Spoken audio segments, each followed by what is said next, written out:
commiserations, that wasn't a result you wanted, but not from a lack of effort, was it?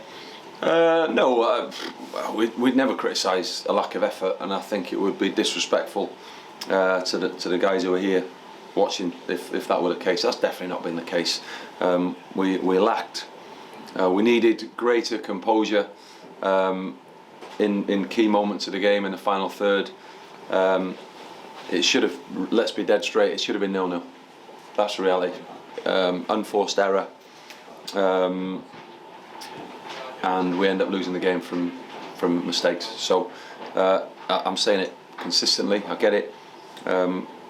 You then flip it on its head and say opportunities to trouble the goalkeeper, which we maybe didn't do as well as we perhaps should have done.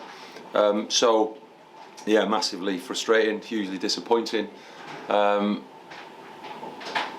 little bit really where I think it's a consistent theme, isn't it? I suppose of in the goals for column. When you speak about the goals for, it felt like you had the majority of the ball, but you couldn't turn that into any proper chances. What is that? Well, I guess it's many. There's many factors that contribute to that. That can be down to many factors, and it's something we're continuing to try and work on, to try and progress. But it's clear the season that the goals for column needs to be better. And it felt like coming into this game, obviously you were both in the relegation zone, this was a massive game and it's not gone your way. Do you feel more pressure from above? No, I don't wake up every morning worrying whether I'm going to be here tomorrow. I don't live my life wondering whether I'm going to be around tomorrow or not. The reality of it is we need to win games, and we're not. And so, whatever decisions there are or that people make, then they'll make them. I definitely don't live with a fear of whether I'm going to be here tomorrow. That's not how I live my life.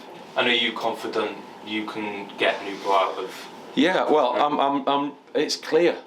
It's abundantly clear how we're trying to play. What we're not doing is converting opportunities in key moments of the game to capitalise on the way we're playing. That's without shadow of doubt, that is the most expensive and most challenging part of the game. That's why the best centre forwards in the Premier League go for huge amounts of money. It's the hardest thing to do. So we're continually trying to work in that area of the pitch with the players that we have. We're a group, as a group of staff. We're all the same. We're fighting. We're scrapping. We're definitely not a group of people who will throw the towel in, and we will continue to try and support the players to get another result next week. And are you looking at reinforcements, bringing someone in? I would like to, for sure. I think we know that would be it would be beneficial. Yeah, for sure. And on a positive note, Jenkins, he's not been playing full-time football for long. Captain Newport today. He's fit right in, isn't he? Jenks has been immense. Everything he does, unassuming, calm, composed. As a guy, he's just an incredible bloke. Comes in, trains every day, much like everybody does. That's the truthful part. He deserves every bit of praise that's heaped on him. Let's not get carried away because we've lost and we've conceded 2. So we can't say, but his continual progress individually since coming in, let's be respectful. He played 200 odd games for Haverfordwest. As a young player, that takes him doing. So Tony Pennock and his staff deserve a great deal of credit. He's settled in. He's shown his leadership qualities over a period of time, and opportunity was there for him today to captain the team. I'm pleased for him. I'm pleased for his family, and I'm sure he'll continue to grow in his career as he progresses. And Nick was on the bench today. Are you certain on your number 1 in goals, or? Well, Nick went away on international duty, came back, and we kept 2 clean sheets. So I was absolutely certain who was going to play in goal, having kept 2 clean sheets. So there was no question really. They're a really competitive group of goalkeepers. They push each other, challenging each other. They'll support each other when they make errors. We'll review it. We'll feed back, and then we'll see what that looks like again on Monday. Lovely, thank you. No worries. boos were pretty loud at the end there. Can you blame the fans for their reaction? No, we've lost. We haven't won at home since March. You know, so not at all. I've got. There cannot be. The one bit for me is there's definitely not a lack of willing. You know, there's nobody that's showing any signs as a player. That's not showing a desire to work, to run and fight for the shirt. That's definitely not the case. What we're not doing is capitalising and turning those bits of the game into results. So I understand it. All I would ask is, you know, as a young group of players, you know, they're giving everything for the club. You weren't helped today by injuries. You're missing half your defence, Davis and Baker. Are those serious injuries? Or? Yeah, they'll be out for 6 to 8 weeks. Jaden Warner as well today. Yeah, Warner. So yeah. Is that hamstring? It was his knee. Yeah. Landed awkwardly under pressure. So it's really harsh, because I think we look at ourselves first about soft tissue injuries. Is that down to what we're doing and how we're doing it?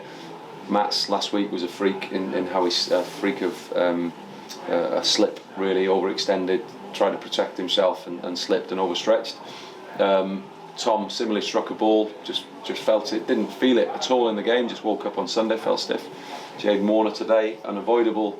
Nathan Apoku similarly at Cardiff, where he gets someone come through the back of him. So yeah, they're contact moments, and it's really, really difficult. So we're counting our injuries at the minute, and you know that makes it the lads at full stretch, and we'll see what that looks like on Monday morning.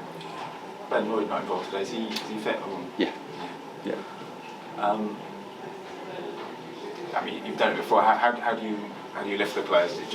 Will they need lifting after this? For sure, because it should be 0-0. You know, once they got their nose in front, they sat in, defended mid-third, edge of the box, quite comfortably.